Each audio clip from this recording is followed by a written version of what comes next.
اسلام آباد مسجد و امام بارگاہ ختیجۃ الکبریٰ میں بم دھماکہ کیا جاتا ہے، 50 سے زیادہ شہید ہو جاتے ہیں، 150 سے زیادہ اس وقت زخمی ہیں۔ آخر ان کا قصور کیا تھا؟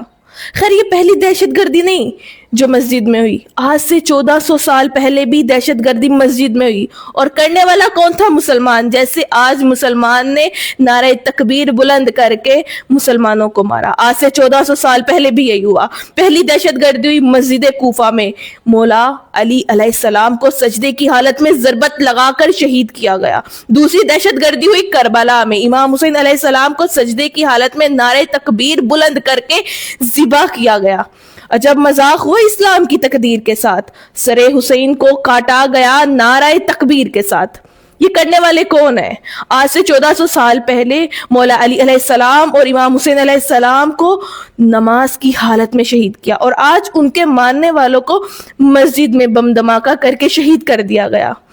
جب یہ مشرک تھے تو کلیجے چباتے رہے، مسلمان ہوئے تو آل نبی کو کھا گئے، اور آج ان کے چاہنے والے، ان کے ماننے والے، آل رسول سے محبت کرنے والوں کو بم دھماکے سے شہید کر دیتے ہیں۔ اور آخر پہ ہمارے جو حکمران ہیں کیا کہتے ہیں؟ ہم مذمت کرتے ہیں، ہمیں دکھ ہوا، کیا کریں ہم آپ کی اس مذمت کا؟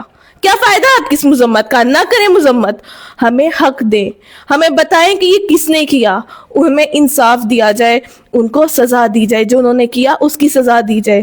آج سے 1400 سال پہلے کیا ہوا تھا؟ جب مولا علی علیہ السلام کو مسجد کوفہ میں شہید کیا گیا، شہید کرنے والے کو سزا دی گئی تھی۔ ہمیں انصاف چاہیے، ہمیں آپ کی مذمتیں نہیں چاہیے۔ ہم آپ کی مذمت کا کیا کریں گے؟ آپ کی جوان اولاد مر جاتی ہے، ہم مذمت کر لیں گے، مارے انہیں۔ آپ کے بچے کیوں نہیں مرتے؟ ہمارے کیوں مرتے ہیں؟ مسجد میں کیوں بم دھماکہ کر دیا جاتا ہے؟ ویسے تو آپ نے بڑی فورس بنا لی، ہم نے CCTV بنا لی، ہم نے یہ کر لیا، وہ کر لیا، میں تو ماں بن گئی۔ کیا فائدہ آپ کا ماں بننے کا کہ آج جوان مر جاتے ہیں؟ کیوں؟ وجہ کیا تھی؟ مسجد میں نماز ادا کر رہے تھے۔ اگر آج نماز ادا کرنے والا محفوظ نہیں ہے تو کوئی فائدہ ہی نہیں آپ کی حکومت کا۔ ہمیں انصاف دیا جائے۔